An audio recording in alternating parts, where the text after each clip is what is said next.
Hello बच्चों, मेरा नाम अंतिश राज और आप सभी का स्वागत है अंतिश ऑनलाइन क्लासेस पे। आज हम लोग क्लास 10th चैप्टर का नाम है हमारा आनुवांशिकता एवं जैव विकास। आज का इसका हम लोग बहुत ही इंपॉर्टेंट प्रश्न लेकर आए हैं। 30 इंपॉर्टेंट प्रश्न है, तो इस वीडियो को शुरू से लेकर लास्ट तक देखेगा और सभी प्रश्न का आंसर आप हमें कमेंट बॉक्स में करके बताएंगे। तो चलिए शुरू करते हैं। आप सभी के स्क्रीन के सामने सबसे पहला प्रश्न आता हुआ ये रहा मेरे दोस्त। सबसे पहला प्रश्न है मेरे दोस्त, बहुत ही इंपॉर्टेंट प्रश्न है, ध्यान से सुनिएगा और इसका आंसर आप हमें कमेंट बॉक्स में करके बताइएगा।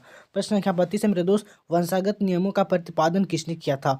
Option number A Charles Darwin, option B Robert Hooke, option C J C Bose, option D Gregor John Mendel. बताइए हमारा कौन सा ऑप्शन सही होगा। आप सभी ए आंसर बहुत इंपॉर्टेंट है, आप सभी इस प्रश्न को आप सभी याद कर लीजिएगा क्योंकि ये बहुत प्रश्न कई बार पूछा जा चुका है। वंशागत नियमों का प्रतिपादन किसने किया था मेरे दोस्त? जिसको पता है आप हमें कमेंट बॉक्स में करके बताएंगे और जिसको नहीं पता वो कोई भी टेंशन मत लीजिएगा क्योंकि इसका आंसर हम अभी आप सभी को बताने वाले हैं। तो वंशागत नियमों का प्रतिपादन किसने किया था मेरे दोस्त?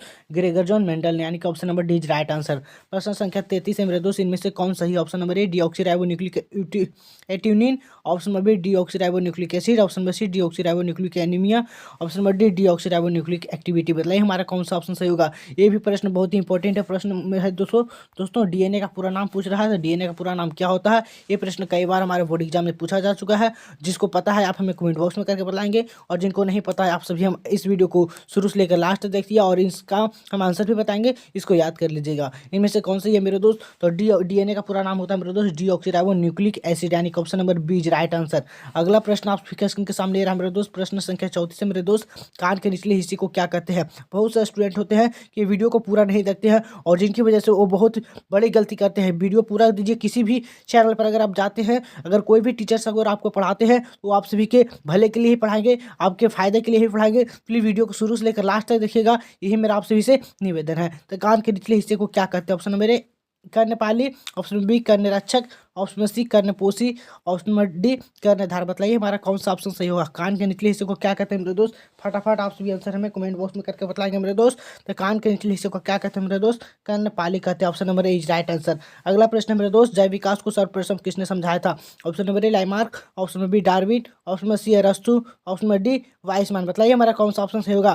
फटाफट आप सभी आंसर हमें कमेंट बॉक्स में करके बताएंगे। जो भी स्टूडेंट्स का ये प्रश्न का आंसर नहीं पता, आप हमें इस वीडियो को शुरू से लेकर लास्ट तक देखिए। आप सभी का बहुत ही इंपॉर्टेंट प्रश्न है, ऐसे प्रश्न बोर्ड एग्जाम में पूछे जाएंगे। जैव विकास को सर्वप्रथम किसने समझाया था मेरे दोस्त?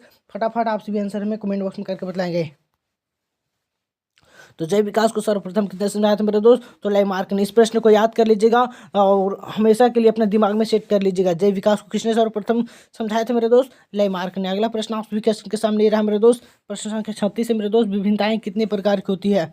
विभिन्नताएं कितने प्रकार की होती है मेरे दोस्त? ऑप्शन नंबर ए 3 प्रकार के, ऑप्शन नंबर बी 2 प्रकार का, ऑप्शन नंबर सी 4 प्रकार का, ऑप्शन नंबर डी 8 प्रकार का। बताइए हमारा कौन सा ऑप्शन सही होगा। फटाफट आप सभी आंसर में कमेंट बॉक्स में करके बताएंगे। फटाफट आप सभी आंसर में कमेंट बॉक्स में करके बताएंगे। विभिन्नताएं कितने प्रकार की होती है मेरे दोस्त? विभिन्नताएं 2 प्रकार की होती है। अगला प्रश्न है मेरे दोस्त, किसी जीव की जीव संरचना उस जीव का क्या कहलाता है? किसी जीव की जीन संरचना जो होती है, किसी पौधा को कैपिटल टी से दर्शाते हैं, किसी पौधे को स्मॉल टी कैपिटल टी से दर्शाते हैं, किसी पौधे को कैपिटल टी स्मॉल टी से दर्शाते हैं। तो ये जो capital T small T capital T और कैपिटल टी स्मॉल टी है, इसे हम लोग जीन प्रारूप कहते हैं। इसे क्या कहते हैं मेरे दोस्त? इसे हम लोग जीन प्रारूप कहते हैं, जिसे जीन प्रारूप को ही हम लोग जीनोटाइप भी कहते हैं। तो किसी जीव की जीन संरचना जो होती है उसे हम लोग क्या कहते हैं मेरे दोस्त? जीन प्रारूप भी कहते हैं, उसे हम लोग जीन प्रारूप भी कहते हैं और जीनोटाइप भी कहते हैं। यानी कि ऑप्शन नंबर सी हमारा सही होगा। ए और बी दोनों कहते हैं। किसी जीव की जो जीन संरचना होती है उसे हम लोग जीनोटाइप और जीन प्रारूप दोनों कहा जाता है, यानी कि ऑप्शन नंबर सी होगा। अगला प्रश्न है मेरा दोस्त, जीन प्रारूप तथा वातावरणीय दशाओं द्वारा निर्धारित वैसे आनुवांशिक लक्षण या विशेषण जो स्पष्ट रूप से दिखाई देते हैं उसे क्या कहते हैं? अगर जीन प्रारूप तथा वातावरणीय दशाओं द्वारा निर्धारित वैसे आनुवांशिक लक्षण या विशेषण जो स्पष्ट रूप से दिखाई देते हैं उसे क्या कहते हैं? यानी कि कोई अगर पौधा है, ये बाहर से कैसा दिखाई दे रहा है, तो ये हमारा जो बाहर से दिखाई दे रहा है मेरा दोस्त, ऐसा हम लोग क्या कहते हैं इसको? ये हमारा बाहरी लक्षण है। अगर बाहरी लक्षण है तो उसे हम लोग क्या बोलेंगे? तो ये बाहरी, अगर एक पौधा और एक पौधा इसे है देख सकते हैं, एक पौधा बड़ा है, तो अगर एक पौधा छोटा है तो इसका जो होगा तो ये कैपिटल टी हो सकता है इसका जीन प्रारूप। अगर ये पौधा बड़ा है तो इसका कैपिटल टी हो सकता है। तो यही पूछ रहा है कि तो बाहरी लक्षण से जो दिखाएंगे ये हमारा क्या होगा, फिनोटाइप होगा। तो ऑप्शन नंबर ए, फिनोटाइप को हम लोग लक्षण प्रारूप कहते हैं। जिन प्रारूप तथा वातावरणीय दोषाओं द्वारा निर्धारित वैसे आनुवंशिक लक्षण एक विशेषण जो स्पष्ट रूप से दिखाई देते हैं उसे हम लोग लक्षण प्रारूप या फिनोटाइप कहते हैं। जो बाहर से हम लोग दिखाई देते हैं उसे हम लोग जीनोटाइप या लक्षण प्रारूप कहते हैं, फिनोटाइप्स। अगला प्रश्न मेरे दोस्त, ग्रेगर जॉन मेंडल व्यक्तिगत जीवन में क्या थे? बहुत ही इंपॉर्टेंट प्रश्न है, इस प्रश्न को ध्यान से देखिएगा। ग्रेगर जॉन मेंडल व्यक्तिगत जीवन में क्या थे? ऑप्शन नंबर ए नाविक थे, ऑप्शन नंबर बी व्यापारी थे, ऑप्शन नंबर सी पादरी थे, ऑप्शन नंबर डी कृषक थे। बताइए हमारा कौन सा ऑप्शन सही होगा। ग्रेगर जॉन मेंडल व्यक्तिगत जीवन में क्या थे मेरे दोस्त? वो एक पादरी थे। क्या थे मेरे दोस्त? याद कर लीजिएगा ध्यान से। ग्रेगर जॉन मेंडल व्यक्तिगत जीवन में क्या थे मेरे दोस्त? पादरी थे। प्रश्न संख्या 40 मेरे दोस्त, मेंडल ने जनक पीढ़ी को किस लेटर से सूचित किया था? ऑप्शन नंबर ए पी से, ऑप्शन नंबर बी टी से, ऑप्शन नंबर सी एफ से, option number D option number D क्या है मेरे दोस्त? ऑप्शन नंबर डी है मेरे दोस्त एस से। बताइए हमारा कौन सा ऑप्शन सही हुआ। फटाफट आप सही आंसर हमें कमेंट बॉक्स में करके बताएंगे। मेंडल ने जनक पीढ़ी को किस लेटर से सूचित किया था मेरे दोस्त? तो ये पी से सूचित किया था हमने, option number A is right answer. अगला प्रश्न मेरे दोस्त, प्रश्न संख्या 41 मेरे दोस्त, ध्यान से देखिएगा, बहुत इंपॉर्टेंट प्रश्न है और वीडियो को शुरू से लेकर लास्ट तक देखिएगा। किसी भी प्रजाति विशेषक एक समष्टि या आबादी में स्थित समस्त जीन उस आबादी का क्या कहता है? किसी भी प्रजाति विशेषक एक समष्टि या आबादी में स्थित समस्त जीन उस आबादी का क्या कहलाता है? जीन विकास, ऑप्शन में भी जीन कोष, ऑप्शन में सी भ्रूण विकास, ऑप्शन नंबर डी भ्रूण कोष। बताइए हमारा कौन सा ऑप्शन सही होगा। फटाफट आप सभी आंसर हमें कमेंट बॉक्स में करके बताएंगे। किसी भी प्रजाति विशेषक एक समष्टि या आबादी में स्थित समस्त जीन उस आबादी का क्या कहलाता है मेरे दोस्त? जीन कोष कहलाता है। Option number B right answer. प्रश्न संख्या 42 मेरे दोस्त, जाति उद्भवन उन जीवों में होता है जिसमें लैंगिक जनन होता है, जिसमें अलैंगिक जनन होता है, जिसमें स्वपरागन होता है। ऑप्शन नंबर डी इनमें से सभी। बताइए हमारा कौन सा ऑप्शन सही होगा। जाति उद्भवन उन जीवों में होता है जिसमें लैंगिक जनन होता है, जिसमें अलैंगिक जनन होता है, जिसमें स्वपरागन होता है, जिसमें इनमें से सभी। बताइए हमारा कौन सा ऑप्शन सही होगा। फटाफट आप सभी आंसर हमें कमेंट बॉक्स में करके बताएंगे। जाति उद्भवन उन जीवों में होता है जिसमें लैंगिक जनन होता है, किसमें होता है मेरे दोस्त? जिसमें लैंगिक जनन होता है उसी में ही जाति उद्भवन होगा। Option number A is right answer. अगला प्रश्न मेरे दोस्त, डीएनए अनुक्रम के तुलनात्मक अध्ययन द्वारा किसी भी जीव के पूर्वजों की खोज क्या कहलाता है? आणविक व्युत्क्रमण, ऑप्शन नंबर बी आणविक जातिवृत्त, ऑप्शन नंबर सी आणविक विलोपन, ऑप्शन नंबर डी आणविक संकलन। बताइए हमारा कौन सा ऑप्शन सही होगा। फटाफट आप इसी आंसर में कमेंट बॉक्स में करके बताएंगे। डीएनए अनुक्रम के तुलनात्मक अध्ययन द्वारा किसी भी जीव के पूर्वजों की खोज क्या कहलाता है मेरे दोस्त? आणविक जातिवृत्त कहलाता है। आणविक जातिवृत्त कहलाता है। Option number B is right answer. अगला प्रश्न आप सभी का स्क्रीन के सामने रहा मेरे दोस्त, प्रश्न संख्या 44 क्या कहता है मेरे दोस्त? आनुवंशिक का पिता किसे कहा जाता है? बहुत इंपॉर्टेंट प्रश्न है, प्रश्न कई बार पूछा जा चुका है और जिन स्टूडेंट को ये प्रश्न को आंसर पता है आप हमें कमेंट बॉक्स में करके बताएंगे, और जिन स्टूडेंट का इस प्रश्न का आंसर नहीं पता है कोई भी टेंशन लेने की बात नहीं है, क्योंकि अभी भी वो बोर्ड एग्जाम में अभी तक 20 दिन बचा हुआ है। तो 20 दिन में भी आप बहुत तैयारी कर सकते हैं कि अभी 80% आप आराम से ला सकते हैं। तो आनुवंशिक का पिता किसे कहा जाता है मेरे दोस्त? ऑप्शन नंबर मेंडल को, ऑप्शन नंबर बी डार्विन को, ऑप्शन नंबर सी अरस्तु को, ऑप्शन नंबर डी हेलन को। तो आनुवंशिक का पिता किसे कहा जाता है मेरे दोस्त? मेंडल को कहा जाता है। Option number A is right answer.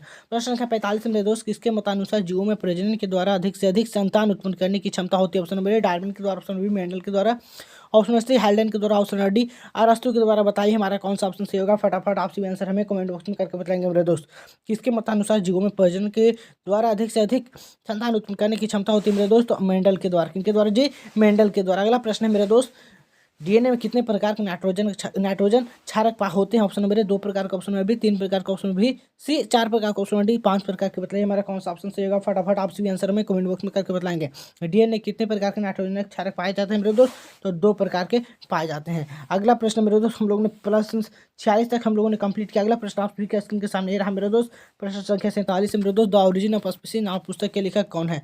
बहुत इंपॉर्टेंट प्रश्न है, ध्यान से देखिएगा। इस पुस्तक का नाम है ओरिजिन ऑफ स्पीसीज नाम पुस्तक के लेखक कौन है? Option number A Darwin, option number B अरस्तु, option number C Haldane, option number D Mendel. बताइए हमारा कौन सा ऑप्शन सही होगा। फटाफट आप सभी आंसर में कमेंट बॉक्स में करके बताएंगे। द ओरिजिन ऑफ स्पीसीज नामक पुस्तक के लेखक कौन है मेरे दोस्त? डार्विन है, यानी कि option number A is right answer.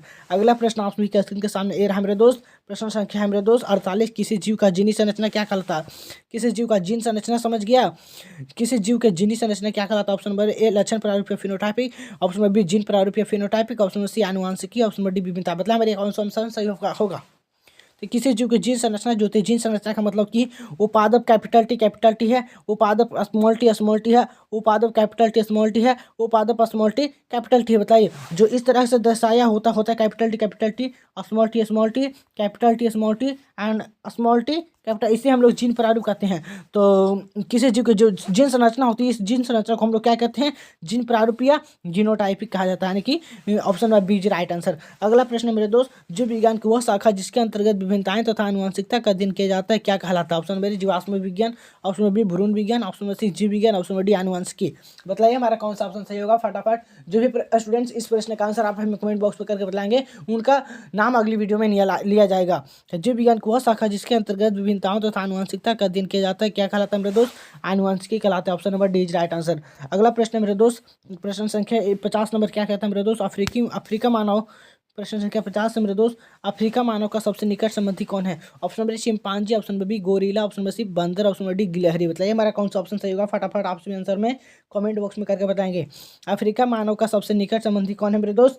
कौन है मेरे दोस्त? सबसे तो वो हमारा है चिंपांजी। अफ्रीका मानव का सबसे निकट संबंधी मेरे दोस्त चिंपांजी, यानी option number A is right answer.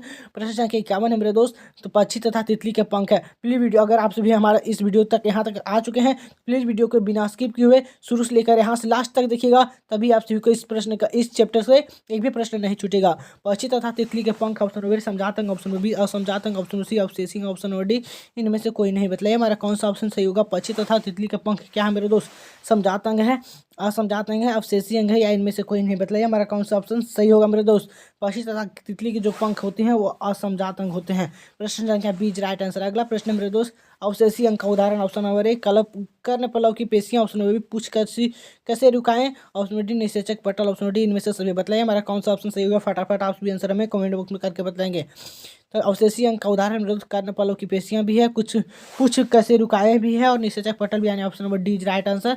Option number D is right answer. अगला प्रश्न आप स्वीकार के सामने रहा मेरे दोस्त, प्रश्न संख्या 53 मेरे दोस्त, निम्नांकित में से कौन सा अवशेषी अंग मानव में पाया जाता है? ऑप्शन नंबर ए रीढ़ की हड्डी, ऑप्शन नंबर बी अंगूठा, ऑप्शन नंबर सी नाक, ऑप्शन नंबर डी अपेंडिक्स। बताइए हमारा कौन सा ऑप्शन सही होगा? निम्नांकित में से कौन सा अवशेषी अंग मानव में पाया जाता है? ऑप्शन नंबर रीढ़ की हड्डी, ऑप्शन नंबर बी अंगूठा, ऑप्शन नंबर सी नाक, ऑप्शन नंबर डी अपेंडिक्स। तो जो हमारा अपेंडिक्स होती है वह मानव में अभी अवशेषी अंग की तरफ पाया जा रहा है। प्रश्न संख्या 54 है मेरे दोस्त, न्यूक्लियस शब्द किनके द्वारा दी गई थी? न्यूक्लियस शब्द किनके द्वारा दी गई थी मेरे दोस्त? प्रश्न संख्या 54 है मेरे दोस्त, न्यूक्लियस शब्द किनके द्वारा दी गई थी? Option number A Robert Brown, option number B Robert Hooke, option number C पालार्ड, ऑप्शन नंबर डी बिरचॉ। बताइए हमारा कौन सा ऑप्शन सही होगा फटाफट आपसे आंसर में कमेंट बॉक्स करके बताएंगे। न्यूक्लियस शब्द किनके द्वारा दिए गए थे मेरे दोस्त? तो रॉबर्ट ब्राउन के द्वारा। न्यूक्लियस शब्द किनके द्वारा दिए गए थे मेरे दोस्त? रॉबर्ट ब्राउन के द्वारा, यानी option number A is right answer.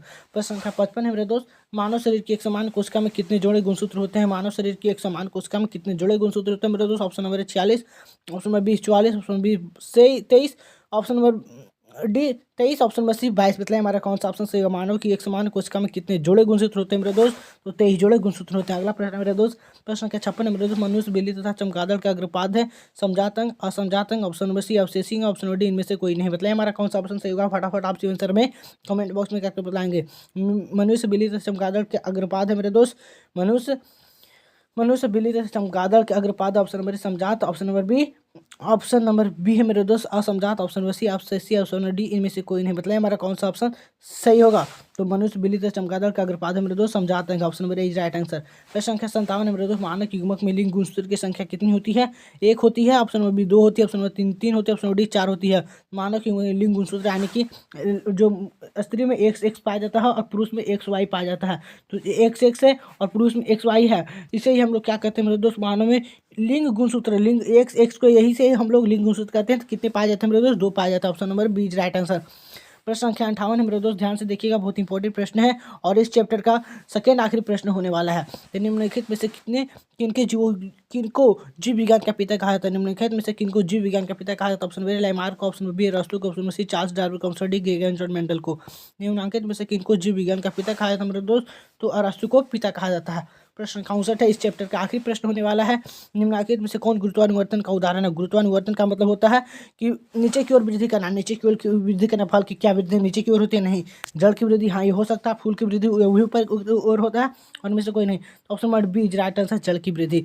आप हम लोगों ने इस चैप्टर को कंप्लीट किया। अगर आप सभी के प्रश्न कैसा लगा आप हमें कमेंट बॉक्स में करके बताएंगे, और जितने भी प्रश्न का आंसर आप सभी सही हुआ है आप हमें कमेंट बॉक्स में करके बताएंगे। तो अगला चैप्टर जो होगा हम लोग रासायनिक अभिक्रिया एवं समीकरण को लेकर आ रहे हैं, तो उस चैप्टर को आप सभी पढ़ कर आइएगा और उसका हम लोग 1 शॉट में हम लोग कंप्लीट करेंगे पूरे ऑब्जेक्टिव को। ये वीडियो जैसा भी लगा हो आप हमें, अगर ये वीडियो अच्छा लगा हो प्लीज़ वीडियो को लाइक कीजिए, चैनल को सब्सक्राइब कर लीजिए और अपने मित्रों को शेयर कीजिए। और अच्छा लगा हो वीडियो तो कमेंट करके जरूर बताएं। आपसे का लाइक शेयर कमेंट हमें अगली वीडियो बनाने के लिए मोटिवेट करता है। तो प्लीज़ मेरे दोस्त, आप सभी का मैं आप सभी का बड़ा भाई हूँ, तो आप हमें ज़रूर बताएं और मैं भी आप सभी के लिए इसी तरह का बोर्ड की तैयारी करवाऊँगा। तो हमारे चैनल को सब्सक्राइब कर लीजिए। तो फिर मिलेंगे अगली वीडियो में, तब तक के लिए जय हिंद, वंदे मातरम।